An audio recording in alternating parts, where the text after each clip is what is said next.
Coal, the largest energy resource of the late 1800s to mid-1950s, seemingly limitless in its abundance, simply there for the taking, if you are willing to risk losing everything for it. The story of the Fraterville mine is deeply woven into the fabric of Tennessee's coal mining history.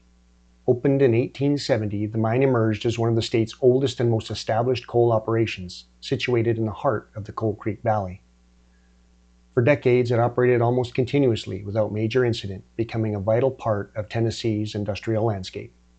Welcome to Shrouded Disaster. Today we'll be discussing the rise and tragedy of the Fraterville mine.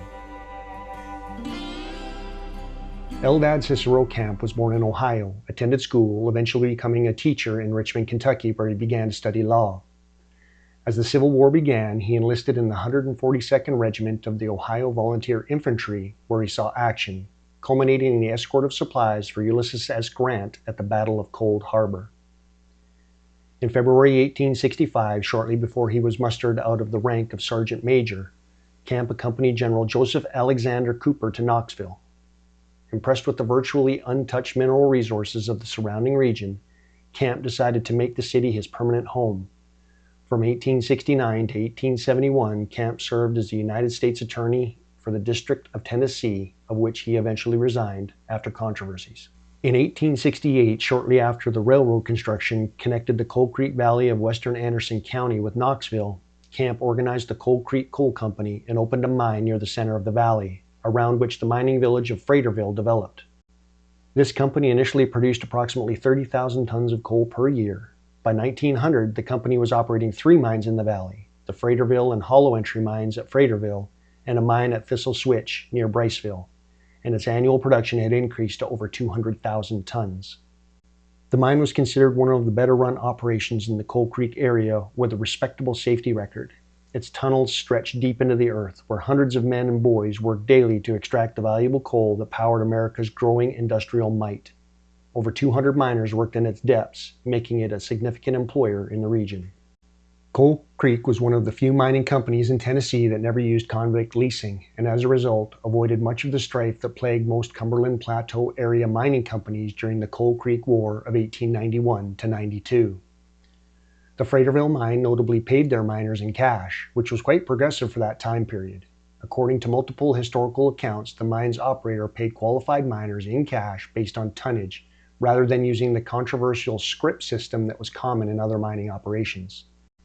Compared to other mines of the era, Fraterville's wages were fairly typical for the region. Workers often recruited family members to the mine. However, the true value of these wages must be considered against the exceptional dangers of the work: roof collapses, railcar injuries, black lung, and others, most notably explosions. A reality tragically demonstrated on that fateful day, May 19, 1902. At approximately 7:30 a.m., a large rumble shook the ground, and large amounts of debris and smoke bellowed from the mine entrance and ventilation shaft of the Fraterville mine. Toxic methane gas, smoke, and coal dust filled the air. The blast was so violent, brattices and cogs used to support the openings, rail cars, and other debris littered the entrance. George Camp, E.C. Camp's son, who was a mine superintendent, arrived at the mine entrance as he was delayed when he went back to retrieve his coat. Had he been on time, he too would have perished. Immediately, men from nearby mines and those not working began trying to rescue the trapped miners. Simultaneously, organized efforts were being put together by George Camp to aid in the rescue. The initial attempt of the small scout team led by George Camp only made it about 200 feet before being pushed back by blockages, toxic fumes, and a lack of oxygen.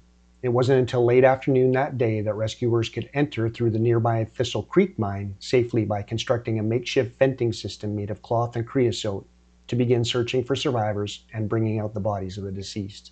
It was discovered later that 26 men consisting of at least one boy survived the initial blast and barricaded themselves into a side passage at a workface, unable to make it to the entrance. The toxic air mixture known as afterdamp and a lack of oxygen slowly suffocated each of them. Based on notes that were written to their loved ones that mentioned the time, it is believed at least a few of them lived until after 2:25 p.m. the day of the explosion. So what caused the explosion? Methane gas is common in coal mines. Methane is colorless and odorless and lighter than air. The LEL, or lower explosive limit for ignition, is 5% by volume. By comparison, traditional gasoline has an LEL limit of 1.4%. When ignited, methane combusts with a heat value of 50 to 55 megajoules per kilogram. In comparison, traditional gasoline has a heat value of 44 to 46 megajoules per kilogram. In translation, methane burns extremely hot, resulting in catastrophic damage to flesh. So how does fresh air circulate the mine to displace the methane? A combustion furnace is installed in a ventilation shaft. This crude device has a fire burning in the exterior opening of the shaft. As the air is heated, it rises, essentially pulling air from the mine and in turn pulling fresh air from the mine's entrance. Air doors are constructed at various points of the mine that can be opened and closed depending on where the fresh air needs to be circulated. These doors were often manned by boys. Some accounts have them as young as 10 years old. The cubic feet of airflow during this process is very slow. This meant that a fire needed to be constantly burning in the furnace to ensure air movement in the mine. At the time of the explosion, there were miles of tunnels that were carved into the mountain. Pockets of methane were common, and a fire boss would check the mine for fire damp, which is a combination of carbon dioxide and moisture. These pockets were checked periodically. Pockets of this gas would often develop in areas where no work was being done and miners were not present. It is known through historical accounts that the shaft's combustion ventilation furnace was not burning over the weekend. Some accounts suggest it was down for repairs. When the workers arrived that fateful Monday morning, they were given the all clear to enter the mine. It is uncertain if the fire boss had performed necessary checks or if the furnace had been started early or it was started as they were entering. Either way, there is no way the air circulating would have been adequate to move the buildup of methane gas that could occur.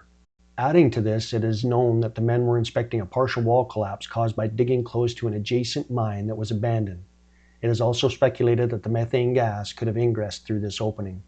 With no electricity, batteries, or artificial light of any kind, the miners relied on open flame lanterns on their heads. This was the only source of personal light. It is believed that the initial explosion was caused by a buildup of gas in an open flame. This was further exacerbated by the abundance of coal dust, which is explosive under the right conditions, high heat and small particles, all of which were present when the methane ignited. The human toll was staggering. In all, the explosion took approximately 216 lives, with 184 positively identified. Many of the deceased were travelers and never claimed. Others were burned or dismembered beyond recognition. Among the deceased were boys.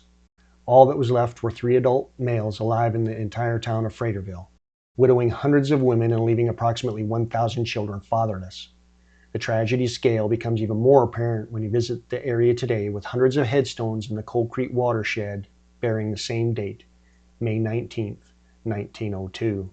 The disaster left an indelible mark on the mining, safety regulations, and collective memory of Tennessee's coal communities.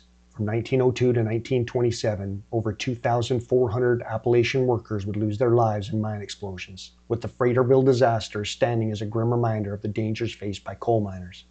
Today, the Fraterville mine disaster remains the 7th worst mining disaster in American history. Its story continues to be told through local museums and historical markers, serving as a sobering reminder of the human cost of industrial progress and the importance of mine safety regulations. The mine's history, particularly its tragic end, played a crucial role in shaping a public consciousness about mine safety and worker rights. While the mine itself is no longer operational, its legacy lives on in the numerous safety improvements and regulations that followed in the wake of the disaster, changes that would help protect future generations of miners.